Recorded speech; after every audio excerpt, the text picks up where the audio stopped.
20 сәуір ұлттық кітап күніне орай Сәтпаев қаласының Баубек Бұлқышев атындағы орталықтандырылған кітапханасында «Парасат пайым» атты интеллектуалдық сайыс өтті. Толығырақ Мақсат Дүкенбай баяндап берсін.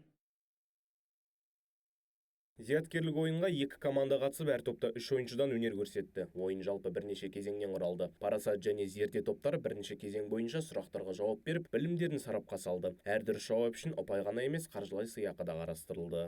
20 сәуір дүниежүзілік ұлттық кітап күніне орай Баубек Бұлқышев атындағы орталық кітапханада «Парасат пайым» атты интеллектуалды сайыс өтуде. Бұл сайысқа мемлекеттік қызметкерлер қатысуда.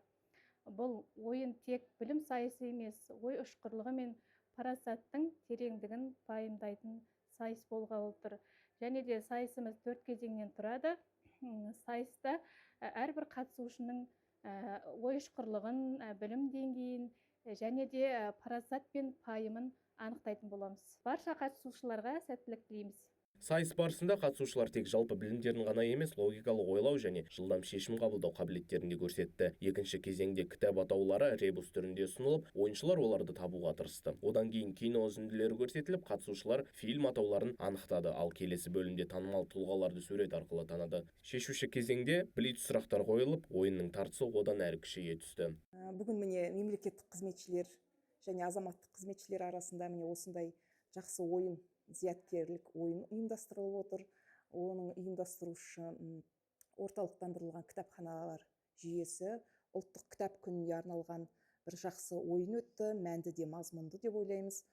Бұл біздерге, яғни мемлекеттік қызметкерлерге бір жақсы тимбилдинг ретінде болған сияқты. Яғни қызметкерлер өзінің ойын ұшқырлығын көрсете білді. Бүгінгі міне осы ойынға қатысқанымызға рахметімізді білдіреміз. Ұйымдастырушыларға үлкен рахмет. Көп болсын осындай ойындар.